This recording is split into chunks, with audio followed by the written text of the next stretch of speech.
सोरटी सोमनाथला आलो आहोत महादेवाचं दर्शन घ्यायला। आतमध्ये मोबाईल कॅमेरा अलाउड नसल्यामुळे बाहेरूनच दर्शन घडवते आहे। सुंदर परिसर आहे, स्वच्छ आहे, सुंदर व्यवस्थापन आहे, कुठलीच गैरसोय नाही आहे आणि देवाचं दर्शन घेऊन इतकं डोळ्याचं पारणं फिटलं आणि तो जो अनुभव आहे ना तो मी शब्दात व्यक्त करू शकत नाही।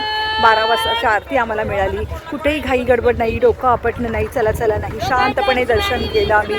फक्त 35 रुपयांनी इकडे बाप्पाला जलाभिषेकची सोय आहे आणि रुद्राभिषेक पण फक्त 200 रुपयात आहे। बरं असंही नाही की नुसती पावती फाडली आणि चला पुढे, नाही, गुरुजींकडनं त्यांनी आमचा संकल्प करून घेतला। 10 मिनटं ते संकल्प आम्ही केला गुरुजीच्या समोर बसून प्रॉपर। तर खूप छान आहे आणि मी ती आरतीला आपण पुढे उभं राहू शकत नाही पूर्ण वेळ, तर 6 वेळा मी परत लाईन लावली आणि ती पूर्ण आरती अटेंड केली 12 वाजताची। हा जो अनुभव आहे ना सोरटी सोमनाथाच्या दर्शनाचा, हा अगदी तुम्हाला मी शब्दात नाही वर्णन करू शकत। इतकं सुंदर दर्शन आहे आणि इतकं बाप्पाचं रूप मी डोळ्यात साठवलं आहे।